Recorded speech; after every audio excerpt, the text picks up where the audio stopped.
I'd now like to invite Shri Ajit Gulabchand to give us his thoughts, which I'm sure will be quite assertive from the few instances I've had in my engagement with him, once over the phone and once meeting him before this. And he's very vocal, very strong, very articulate in his views, and look forward to hearing what he has to say. So I would like to introduce him now. He's the Chairman and Managing Director of Hindustan Construction Company Limited. And this is the largest heavy civil engineering and construction company in India.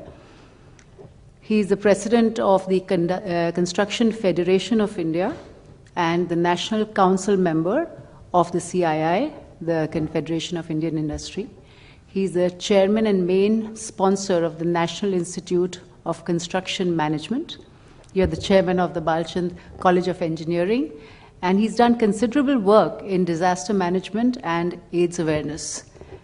So, Ajit ji, we look forward to your thoughts.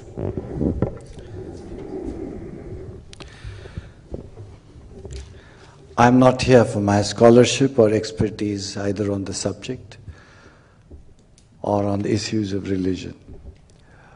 However, the book invoked in me an extraordinary response, that is, the arrival of the new confident Indian that is now looking after his own destiny, which otherwise was left to many others to do. And in this context, this book does an exemplary work in bringing forth what Indians feel about their own religions. However, I do have some differences with a possible approach on how we should deal with this in future, particularly because we need not confuse Hinduism as a religion in the same genre as the Semitic religions.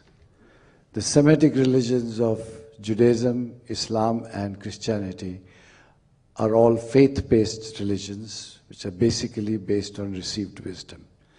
And two of them also engage in proselytizing and in fact have a mandate to do so. While Christianity may have somewhat fallen behind or changed its approach over the last few hundred years, Islam continues to be a strong proselytizing religion as demanded by its fundamentals. Whereas we, on the other side, in the Indic religions, have truly believed in an element of pluralism. Why not element? Basically in pluralism, where we live with each other and look at religion as dharma, which is unfortunately the closest word found. Mazhab and dharma are two very different things. Religion, as we understand, is faith-based, and it is not necessarily, it's basically a belief that everybody together must follow, whereas dharma is a nature of things, and therefore the entire basis of our way of looking at life is truth is a matter of experience, not belief. And from this stems a respect for what other people do and do not do. This has been my understanding of the Indic religions or Indic dharmas or the Indic way of looking at life. So whilst we may draw our inspiration from the past of what we are and what kind of philosophy we represent, we unfortunately have lost it. We cannot resurrect it by the same old ways. We will have to rethink it, and this book is one way of beginning that, the new beginning, of doing our own scholarship. So in this context, when we look at it, I personally find it very difficult that we would be really to see a world which is moving back towards religion, and that would be a disaster. The reason is that while religion is important for everybody, it still must remain in the private domain. The moment it becomes in public domain, the right to pluralism would vanish.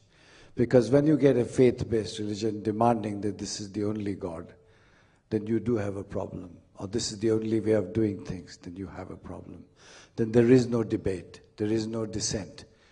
And all over the world, wherever we have seen democracy, where dissent exists, where we have removed religion from public domain, we have been able to establish scholarship, we have been able to establish a variety of things that have allowed us to grow. We have in fact allowed entrepreneurship to come in only because we do not have those possibilities of a fixed, rigid system of doing things.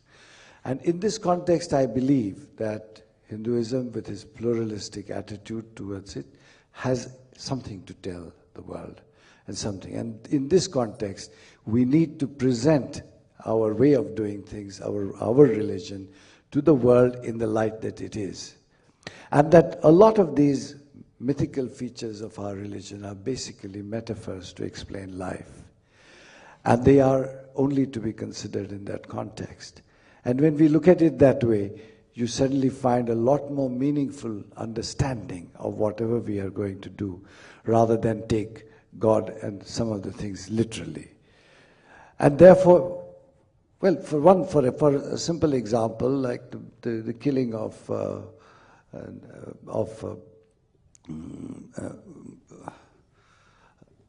which is Durga, the Rakshas, whose blood used to be Mahishasura, whose blood, if spilled to the ground, would create another Rakshas.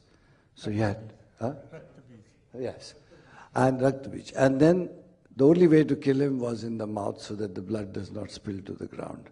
Now that's how you'll have to kill Osama bin Laden if you don't want that horror to spread.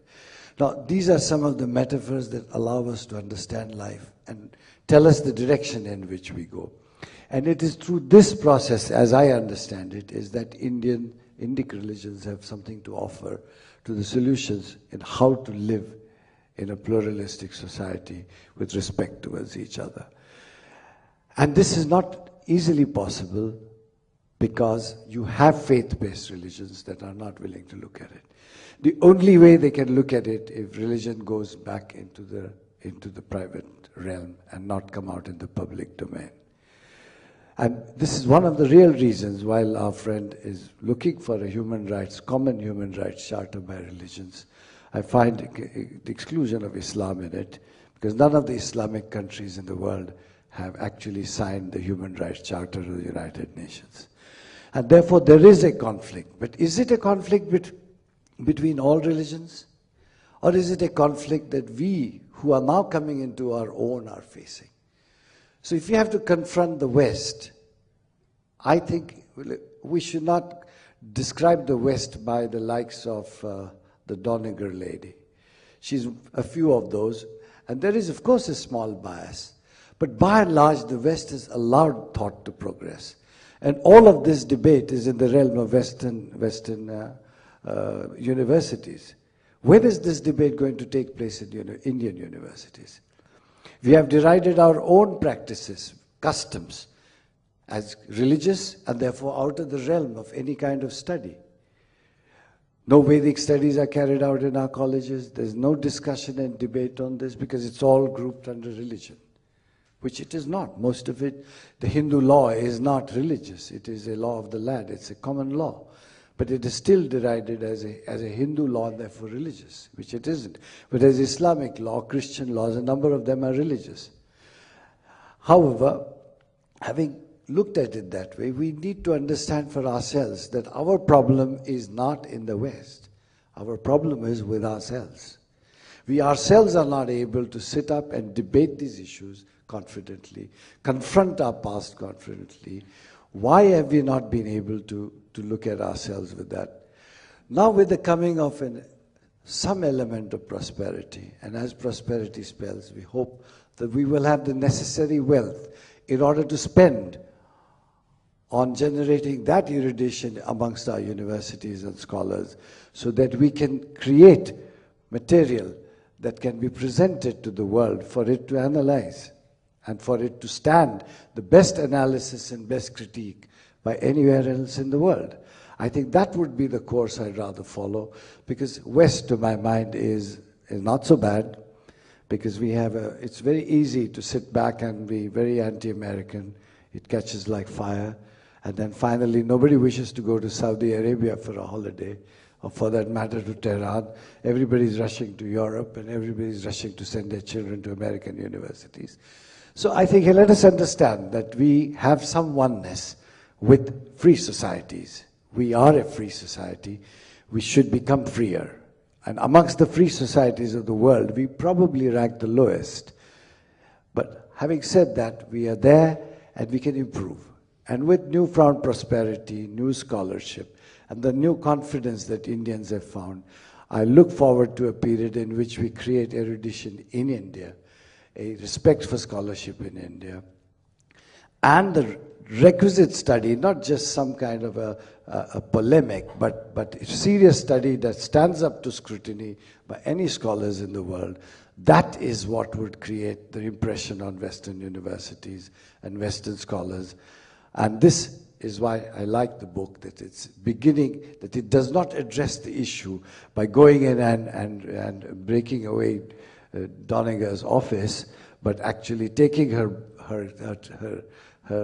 studies apart, paragraph by paragraph, on the basis of facts and analysis. And I think this is exactly what we need. But not necessarily in only countering what has been written, but creating for ourselves a better understanding of who we are and who we were, so that we can create a future for our children. Thank you very much.